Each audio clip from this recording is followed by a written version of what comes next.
somebody. Unemployment is going to be with us for a long time to come. And as we've talked about before, many of the jobs lost, Gerald, are lost.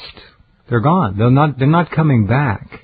And our corporations, our godfathers, continue to outsource more and more jobs overseas where it's cheap. They're not coming back here. This country will have to reinvent itself somehow, some way, or we will not have much of a middle class left, which of course is the general idea. Well, that's you're right on with that, and just commenting about that survey. You know, when we're talking about jobs, you know, first of all, I totally disagree, particularly being a New Yorker, where they say one job for every two people or something like that. I know people that are looking for jobs where they're in the they're left in the top 50 as they're looking for a job. One out of 50 they have a shot at. Well, these are all jobs, that's after they've whittled out several hundred before them. Yeah, it's true. So the jobs that are being created, let's understand what kind of jobs that could skew that number. Hey, would you like a job stocking shelves at Walmart at 1 in the morning? We have one for you at minimum wage, no benefits, part-time. So those are the kind of, hey, how about a great career as a home health aide? Want to take care of a sickly old person? We have a job for you. Yeah. These are the jobs that are being created. The other issue about the jobs and where things are going and what needs to be corrected is that there is another solution. And this isn't rhetoric, it's fact. And you know I'm a political atheist. All our research, we base it on fact. And whatever is available, the facts that are generally accepted as the truth. The truth is that at one time we were the most egalitarian nation on earth, the envy of the world, the entrepreneurial empire of the world when I was a young boy growing up. And now the gap between the rich and the poor is the widest in the U.S. of any of the industrialized nations.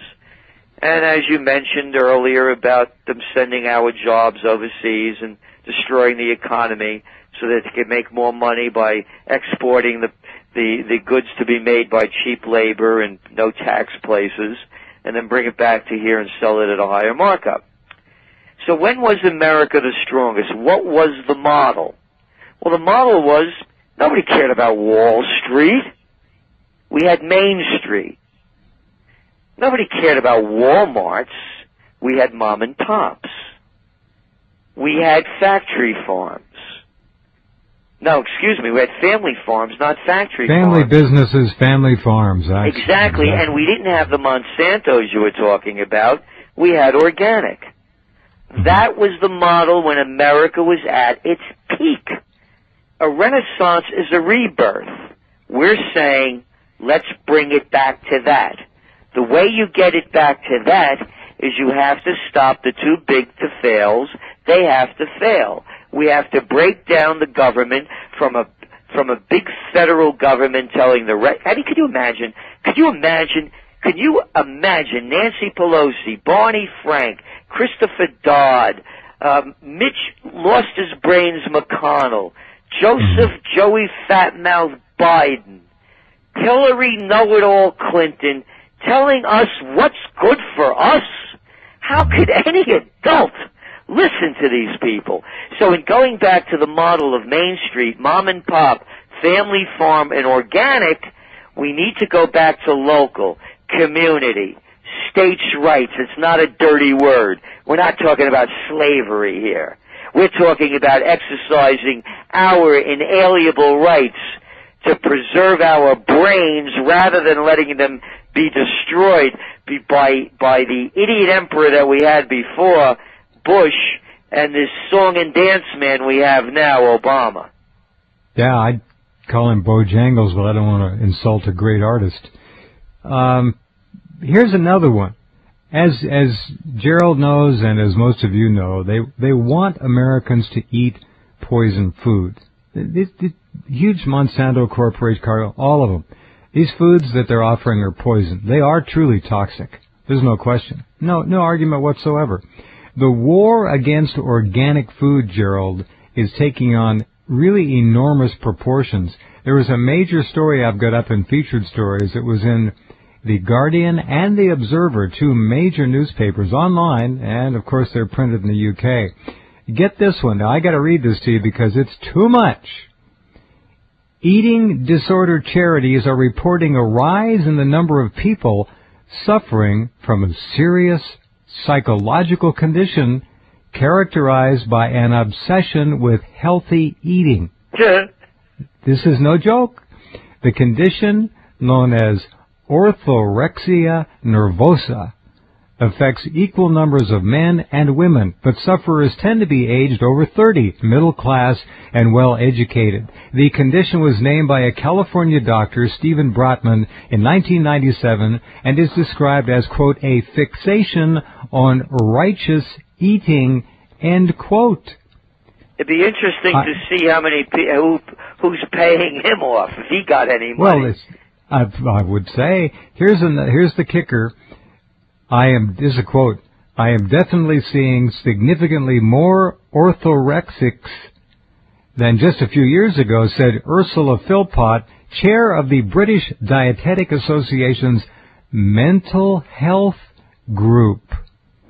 Other eating disorders focus on quantity of food, she said, but orthorexics can be overweight or look normal.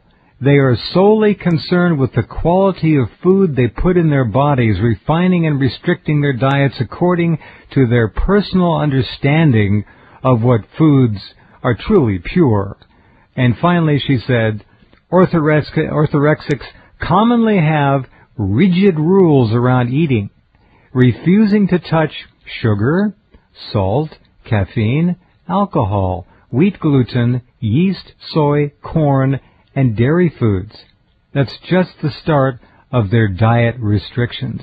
Now, I ask you, Gerald, how long will it be before one of the big pharma branches comes out with a treatment for eating organically healthy foods?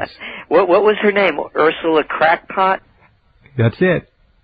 She calls herself Philpott, but you got it. Philpott.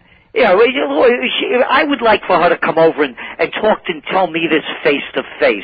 What am I, an imbecile? The people that listen to your show, you know, I mean, they'd all rail her. They'd ride her out of town on a rail.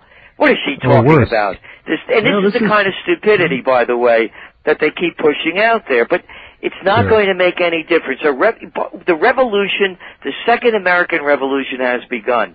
Simultaneously, a renaissance is going on as well. There's an urban agricultural movement taking place. A lot of young people that can't get jobs, that with great college degrees but have nowhere to go, are moving back to the land. We are on the beginning of dynamic change. As we look back, these people that you just quoted, when you look back, we find out how many of them have been paid off by big pharma or big agriculture. All of them. They're crooks. Exactly. Sure. So I mean, no thinking adult listens to these people. That notwithstanding, the revolution, the Second American Revolution, has begun. As I mentioned, 3 shots have already been fired, and now we're waiting for the 4th shot. And by the way, the 4th shot ties into this, because the 4th shot might be a shot in the arm. If the government forces people to take that swine flu vaccination, that's going to be another shot of the Second American Revolution. Because there are going to be a lot of people, myself included, that are not going to take this. I'll take it at a point of a gun. That's the only way they'd stick a needle in my arm. And there are a lot of people like me, and you and others. Tens of millions. Tens of millions. So they're not going to be able to do it. If they try to do it, the revolution has begun. I concur with you. Thank you again, my friend, as always, for the leadership of vision and for being here, and we'll talk to you next month. Hey, thank you, Jeff. Take care. Bye-bye. Mr. Gerald Celente, the master of trends, and more than that. Go to his website and subscribe to the Trends Journal. It's essential in these times. All right, we'll be back.